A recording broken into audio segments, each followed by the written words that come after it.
Alors là, c'est incroyable ce qui se passe ce soir. Société Générale, Nino.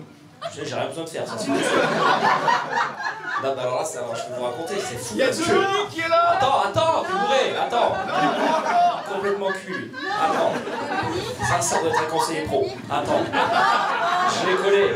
Attends. Je passe devant, j'arrive tout à l'heure. Tu sais, moi j'arrive, je vais à mon travail, d'accord? Je rentre, et une dame, elle m'attrape. Oh, Nino. Déjà, je reconnais pas, c'est pas une ex. J'ai un doute, moi j'ai un doute. Je me dis, peut-être elle m'a touché le zizi, mais c'était pas ici. Je rentre, et elle me dit, je t'ai formé en conseiller pro. Je me dis, oula, là ça commence à être louche l'affaire, parce que c'est rare quand même les gens qui me disent ça dans la rue. Et elle est là, c'est ça? Ouais.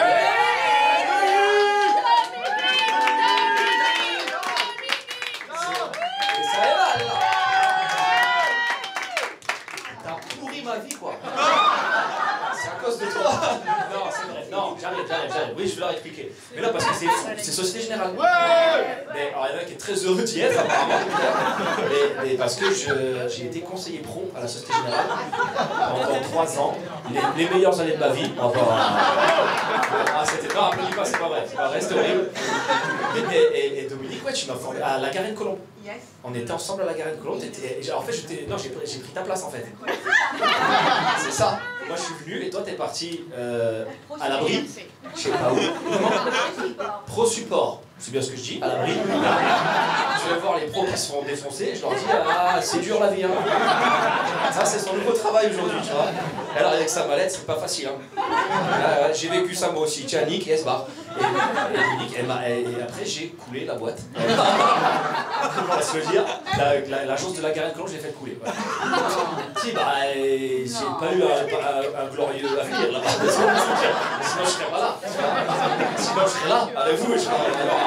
C'est pas facile, hein, votre vie en vrai. On a quoi? Du coup, on a du... Attends, que du support là? Vous êtes tous... Non. On a quoi? On a quoi? Entreprise, que de l'entreprise? Que du conseiller pro? Encore au-dessus? Ah ouais. Vous êtes là où j'ai pas accédé quoi. C'est là, vous êtes au niveau où on m'a dit non, reste avec les petits. Et Dominique, t'as réussi à aller là-bas finalement?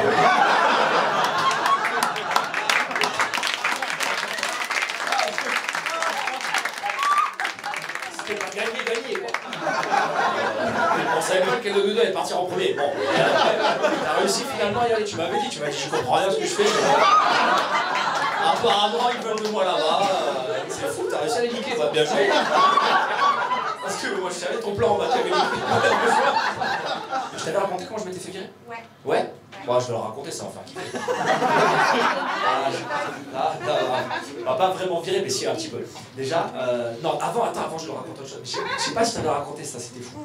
Parce que c'était vraiment informatrice, genre, je leur racontais, je disais, tu sais, je l'appelais des fois. Je vais mourir. J'en pouvais plus, je craquais. Je disais non, tiens bon, un jour tu seras à l'abri avec les... Et puis finalement non. Écoute, un jour, je vous raconte ça, il n'y a pas de blague, hein, c'est pas un passage que je fais sur scène normalement, mais je vous le raconte. Il m'avait donné une stagiaire. Voilà, tu vois ce rire? Elle sait à quel point moi j'étais nul, ils m'ont donné une stagiaire, elle était meilleure que moi. Donc déjà ça, c'était... Dieu merci, elle savait faire les prix immobiliers et tout, moi je savais rien faire, je savais juste faire semblant. Tu sais, moi je faisais quoi? Tous les clients je disais oui. J'avais compris le principe du duo, mec, oui, c'est bon. Et après il part, et le temps que ça passe, après il m'envoyait des gens comme Dominique pour régler les problèmes. Et donc il m'avait donné une stagiaire, Trudy, et un jour, on se retrouve arrivé à l'agence, et il y a Hervé, le chef de l'agence, me dit putain, fais attention, il y a donc le patron de la DEC qui va appeler, donc le boss, pour te niquer. Déjà prévenant Hervé, je me dis putain c'est mon copain, il est de mon côté. Il dit va t'appeler pour te niquer parce que, ah oui, parce que l'exemple il est fou, c'est que j'avais pas vendu d'assurance auto. Eh oui, parce que c'est très grave, tu vois, vous ça vous fait rire. Les gens normaux ils disent, et alors, vous êtes là, oh la boulette. Et oui, parce que l'assurance auto, tu la vends comme ça, mec qui est baisé, il est obligé de rester à la générale, voilà, ça c'était... Et j'avais pas vendu d'assurance auto, et quand j'avais croisé le mec, il m'avait dit ouais, vous avez vendu aucune assurance auto. Je dis mais frérot, les gens ils ont pas de voiture. Je vais pas les forcer, tu vois. Ils sont intelligents. Tu leur vends un crédit voiture et comme ça tu colles l'assurance auto. Donc je devais convaincre des mamies d'acheter des voitures. Bref, je suis passé de banquier à automobiliste, je sais plus où j'en étais là. Donc je me mettais dans mon bureau, Trudy, ma stagiaire comme ça, parce qu'elle se dit mon maître de stage va se faire virer, moi je vais finir où on sait pas. On se retrouve tous les deux, et là, écoute bien, on on est là, le téléphone il sonne, je décroche, paf, il y a Trudy en face. Trudy, elle est comme ça. Elle dit fais pas le con, fais pas le con. J'avoue, j'avais tendance à faire des dingueries un peu. Je décroche, je mets haut-parleur. Le mec, il m'enchaîne. Il me démonte. Ouais, vous êtes la honte de la générale. J'ai un peu bien pris ça, tu vois. Ils sont deux en plus en face. Ouais, ils se renvoient la balle. En plus, il a fait ci, en plus, il a fait ça. Trudy en face, il commence à transpirer et tout. Et à un moment donné, je coupe le micro, elle me dit mais ils vont te virer. Je dis franchement, regarde. Non seulement ils vont pas me virer, mais en plus ils vont me donner des vacances. T'es prête? Il termine sa phrase, il dit alors qu'est-ce que vous en pensez? Je fais paf, je remets le micro, là je mets comme ça, je dis ah il s'appelait Monsieur comme vous connaissez ce fils de pute. Je dis là, on a peut-être un ou deux qui le connaissent. Je dis il est là? Ça va Monsieur?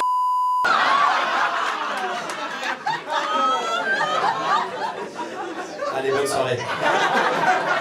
C'est très drôle. Je te fais tac tac, je dis écoutez monsieur, moi tous les matins, quand je prends le métro, j'ai qu'une envie, c'est de me foutre dessous. Parce que vous me mettez une pression, monsieur. Et moi, l'autre fois, j'ai vu le métro arriver et j'étais à deux doigts de me suicider. Donc maintenant, il faut m'aider. Un blanc. Un silence. Monsieur écoutez, monsieur Ariel, je pense que là, il faut se calmer. Il faut avant tout faire un bilan de ce qui se passe. Et je sens que vous n'allez pas bien. Je dis oui, je vais pas bien. Et là, je coupe le micro, je dis regarde, je remets. Je crois que j'ai besoin de vacances. Monsieur m'a donné 2 semaines de vacances. Et voilà, je me suis retrouvé tranquille pendant 2 semaines. Ça, très très bon, ça, très très bon. Et comment je me suis fait têche, ça, celle-là, elle est belle. Mais c'est parce que j'avais un client qui était expert comptable. Un jour, je vais manger avec lui, et c'était un client que j'aimais bien parce qu'il était tout le temps, il se mettait des races. J'allais avec lui le midi, tu vois. Et un jour, je lui dis, je suis un peu plus, je suis en train de craquer, je suis nul, je sais que je suis nul. J'ai des dossiers qui s'empilent, je suis nul, je sais rien faire.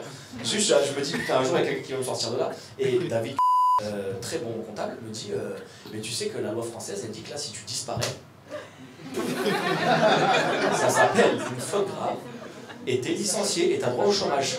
Mais elle est pas merveilleuse, la loi française, je savais pas ça. 6 mois que j'étais là, comment je vais sortir de cette merde, moi? Et là, lui, là, il me donne ça. Mon Dieu, un bon matin, j'étais là, et c'est Hervé, il est venu me voir, et il me dit, bon, je sais que tu nous quittes aujourd'hui. Putain, mon plan il tombe à l'eau. Normalement, il faut pas le dire. Et je lui dis, non, non, pourquoi tu dis ça? Il me dit, j'ai jamais vu ton bureau aussi bien rangé. Et tout comme ça. Comme un mec qui s'apprête à sauter de la fenêtre. Les dossiers rangés dans l'ordre avec des petits mots. Alors celle-là, il faut la rappeler, celle-là, il faut comme ça. Et je lui dis, non, c'est juste que j'avais envie d'un petit peu de rangement. Elle me dit, non, non, il faut de mauvaise gueule. Je sais qu'à partir, je dis, non, non, fallait le dire à personne. Et du coup, ouais, fin de la journée, je dis, bah, écoute, bonne soirée, je me suis cassé. Et je suis jamais revenu. Par contre, à partir de là, il faut avoir les nerfs solides. Parce qu'il faut répondre à rien, aucun message, aucun mail, personne. Et la générale, ils ont des enquêteurs, les fils de putain. Un jour, j'ai un appel de ma mère quand même. Ma mère qui m'appelle, ça va? Je dis ouais, ça va, pourquoi? Elle dit bah, il y a Société Générale qui vient nous appeler, il croit que t'es mort. Mais dis-leur que oui. Parce que moi, pour avoir mon chômage, je vaut mieux de mort que. Tu vois. Donc je suis resté chez moi pendant, je crois, c'est 2 mois. Première lettre, elle fait pas trop peur, c'est oui, je vous donne l'excuse si vous faites chier, comme ça vous pouvez partir. Parce que là, je vois, vous êtes en mode là, c'est intéressant cette conférence. Hein. Autant ils nous ont bien fait rire les autres, autant lui, il peut nous aider. Oui, parce que je sais comment c'est chiant. Et première lettre, ça va. Première lettre, c'est oui, vous n'êtes pas présenté sur votre poste de travail tel jour, dépêchez-vous de donner des nouvelles, sinon on va entamer des procédures. Là, ça. Deuxième, c'est Monsieur Turissé qui a dû la faire, parce qu'elle est vraiment flippante. La deuxième, c'est vraiment, on va arriver chez toi, on va saisir tes meubles, on va niquer ta mère, c'est vraiment un truc. Là, si t'es pas solide, tu prends le téléphone, tu dis non, non, non, s'il vous plaît.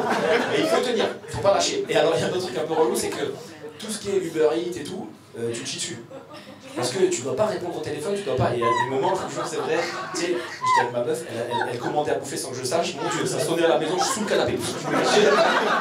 Ils m'ont retrouvé les bâtards. À 23h, qu'est-ce qu'ils te retrouvent? Et donc, au final, 3e lettre, et t'es licencié de la Société Générale, et tu te retrouves là. C'est bon quand même, non? Voilà.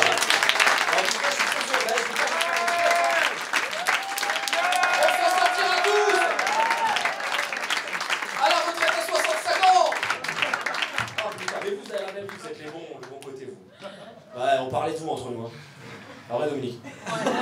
On disait, ils se mettent bien ces bâtards. Ils sont avec les grands chefs d'entreprise, ils sont bien de fous. Hein. Même parce que vous êtes avec les gens bien. Nous, on était avec des cas, mon pote.